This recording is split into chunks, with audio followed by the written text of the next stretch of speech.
It's football season, which means snack foods. So how about our take on some nachos? We call these bell pepper nachos.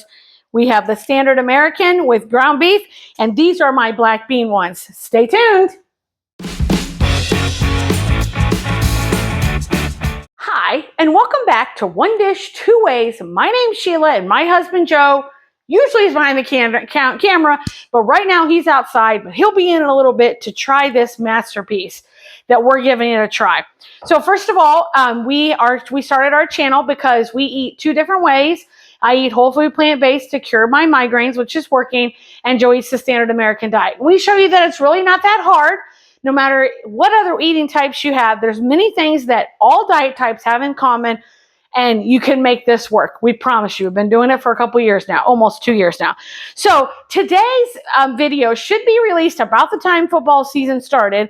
And so we want to show you a twist on nachos.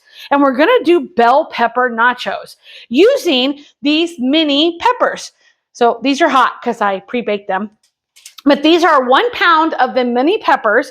And all I did was cut the top off, cut them in half, laid them out, got rid of all the seeds. Well, there's still a few seeds on there. And then we're going to make nachos. So this is what we're going to share.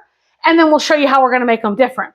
So here's an option. I don't have 2 small trays this size. So I decided to use my big sheet pan, but I did foil. And you see, I did little like boundaries here so that if you have people that don't like their food to touch, or there's a reason food can't touch, this is an option.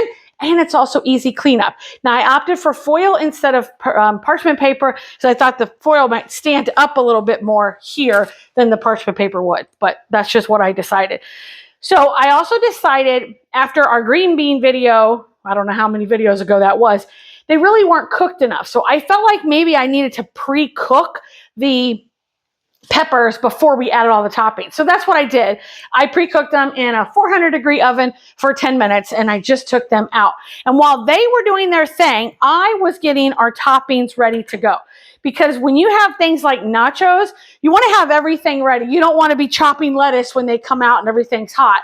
You just want to be able to put it on there. So on Joe's side, we're going to use hamburger. So this is about half a pound of hamburger with some taco seasoning that I've got here. Now, he had like the littlest bit of queso in the fridge. I put it in here to add to it, but I'm not counting that as part of his cheese.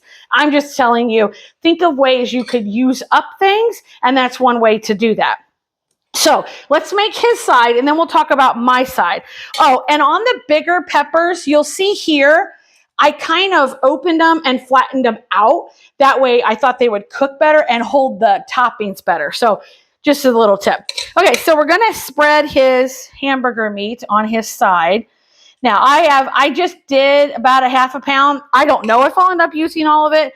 I figure he can use it for something else later in the week. So, and the other thing is, if you ever cook too much hamburger and you really don't have a use for it, put it in the freezer, mark it, and it makes for quick chilies or stir fries or hamburger helper or whatever the case may be. Stock that freezer full of stuff that makes it super easy for you and your future self. So here we go. I'm going to put a little bit more, and we're probably not going to use this whole batch. I don't think that we need it. So there we go. We've covered the nachos, the pepper nachos. Let's do a little bit more on that one. Okay, so I've got a little bit of hamburger left. He might say add it, but I'm just going to leave it. I don't want him to be, the ratio to be off. And then he likes his pretty simple. So he's got the taco seasoning, and then he's going to want cheese. So I grated some Colby Jack, and I'm going to put the cheese on there. And of course, the lettuce will go on after everything comes out. So there we go. I'm going to save a little bit of the cheese to put on after, and it will melt with the residual heat. So that's Joe's side for the moment until they come out. Now let's talk about my side. So I'm going to use black beans. And if you notice behind me over here, that is a huge batch of black beans. Here's my tip. If you're going to cook them all. So that's a 1 pound pack. I put them in the Instapot when I came home today. They take 25 minutes in the Instapot. I let them natural release, so they were in there longer because I like my beans super tender. And now I can package those after they cool into the servings, I always have to look it up, like how much does 1 can of black beans equal.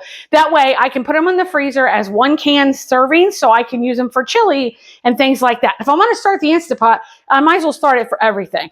But here I have 1 cup of those beans. And now I need to impart some flavor to them because I just cooked them with the water because I want to be able to do whatever I want with these. I don't want them all to be the same. So I felt like I needed to put some Rotel, and they do make no salt added Rotel. So these are the tomatoes with the green chilies. So I'm going to put some of that in here, probably a couple tablespoons, and of course my homemade taco seasoning. So that's a video. Maybe I'll try to link that. I make my own taco seasoning. You have everything at home, guaranteed. You can make your own, and then you don't have to worry about salt. So I'm just going to put this all together. And if I have extra of these beans, that's fine because I'm going to make a big pot of bean chili this weekend because I want to be able to put, I have a couple weekends here soon. I'm not here. And so I put some things in the freezer for myself. Then when I come home after those weekends, I have food to pull out on a Sunday night. So I have lunches on Monday and stuff. So here we go. Let's add the beans to mine. You could also, if you like refried beans, we've done it where you could just smash these black beans and make refried beans with black beans instead of pinto beans. Like, you don't be, whatever it is that you like this time. These are super tender though. So they're not, if I were to just smash them a little bit, they would completely go into refried beans. So I'm just going to layer these. Oh, they smell so good. Just that little bit of taco seasoning and the Rotel just makes it smell phenomenal. And I, of course, like more toppings than Joe does, and that's fine. That's why you have all the different toppings, and everybody chooses what they want. That's what I like about most Mexican dishes. That's how it is. Even if you're making like quesadillas, everybody can make their own. Okay, so that is great. So again, I didn't use all my beans, and that's okay too. So all the rest of my toppings, I do want to be after they come out.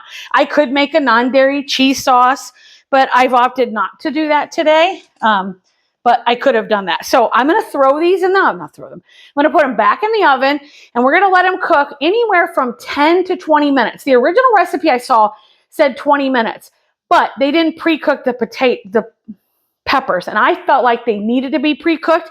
But I'm afraid if we go 20 minutes, Joe's cheese will be pretty well done. So I'm going to start watching them at 10 minutes. And when we come back to finish them off, I'll let you know how much time I ended up doing. But remember, all ovens are slightly different. So you want to make sure that you do it for yourself. And if all your toppings are ready and you can kind of be watching the oven, you should be able to get them just the way you want it. So we'll see you back here in a second. Okay, guys, we're back. You can't hear it because I'm filming by myself. But there is sizzle on this pan. This stuff smells so good. Okay, so I told you I was going to add the rest of the cheese to Joe's.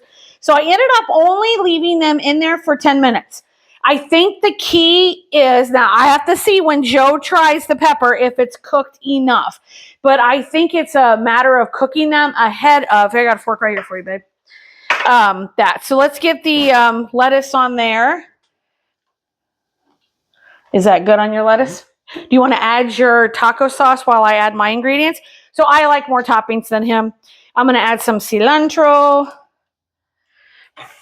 And I am going to add, I'm out of sprouts because I didn't get them growing yet. So I'm going to add some microgreens to mine to really up the, what do we call that? The nutrition factor. So some microgreens. And then I'm going to add some bell pepper. Not bell pepper, green onions. And then I like a little heat, so I'm going to add a little bit of these cowboy candy. What is it? Cowboy. These are candied jalapenos, but it's like cowboy caviar or whatever those candied things are. So, and then I'm going to add a little bit of salsa. Joe's digging in, which is fine. I'm curious what he thinks.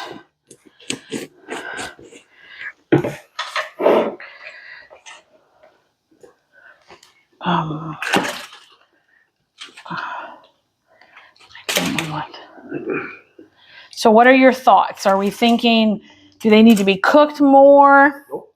It's just right. It's just okay, mine's hot. Because of the pepper versus a chip. Yeah. whatever, but the flavor is exactly like a taco or nachos, whatever you want to call it. Mmm. Yes. Those are perfect. I think any more, they'd be mush. But I think pre-cooking them was the way to go. I don't think they would have gotten that cooked if the toppings were on there. They're just enough that they hold together. Mm. And I can cut them with a fork to make little bite-sized pieces out of them. Mm. So it's dead on. Oh, give these a try, everyone. Boy, these are super, super good. And using my trick about the foil, you could do even 4 little ones if everybody wanted to make their own little nacho packet and do it that way. Even if you did regular nachos, that is a good tip. So, well, that was a success. So yeah, let us know in the comments, are you going to be willing to try this? Or do you have another avenue of something other than tortilla chips to add? Please don't say cauliflower. Joe is not going to eat cauliflower. So if you have any other ideas of what could be an avenue for the nachos, let us know in the comments or send us a pic. That'd be even better. So thank you all so much for joining us. We're going to eat some dinner. See you next week.